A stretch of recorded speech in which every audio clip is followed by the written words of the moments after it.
ஆமாங்க. இன்னைக்கு வந்து எக்ஸாமு. அந்த only way to attract butterfly பார்த்தீங்கன்னா, க்ரோ ஃப்ளவர்ஸ். இது வந்து 6th இருக்குங்க. She gave a startled cry. Startled அப்படின்னா சர்ப்ரைஸு. ரெமினிசன்ஸ் யார் எழுதுனாங்கன்னு பார்த்தீங்கன்னா, ரவீந்திரநாத் தாகூர்.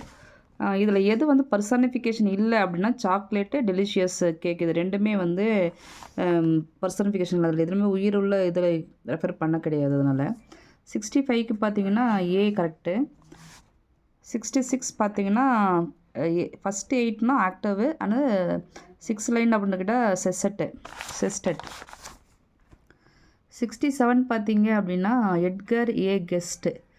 அவர் தான் வந்து the poet laureate of Michigan.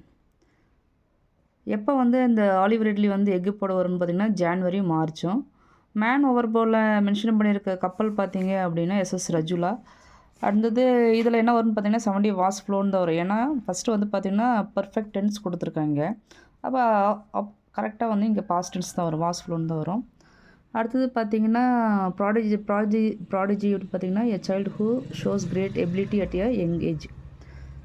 Mala leaves upstair அப்படின்னா அப்ஸ்டர் எது மென்ஷன் பண்ணுதுன்னா பிளேஸ் தான் உங்களுக்கே தெரியும். இன்டீட் அப்படின்னா எம்பசைசிங்.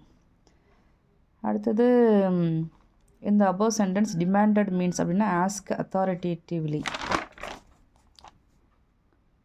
இதெல்லாம் பார்த்தீங்க அப்படின்னா என்ன ஆன்சர் பார்த்தீங்கன்னா 75க்கு ஏ. லீவிஸ் கெரால் பார்த்தீங்கன்னா இங்கிலீஷ் ரைட்டர். மை என்னன்னு கேட்டிருக்காங்க, மை வந்து பொசசிவ் அட்ஜெக்டிவ். ஒரு மீனிங்கு சச்சேவே தட் தர் இன்டர்டட் மீனிங் வந்து டிஃப்ரெண்ட் அப்படின்னா ஐரணி. 79க்கு வந்து சி தான் ஆன்சரு.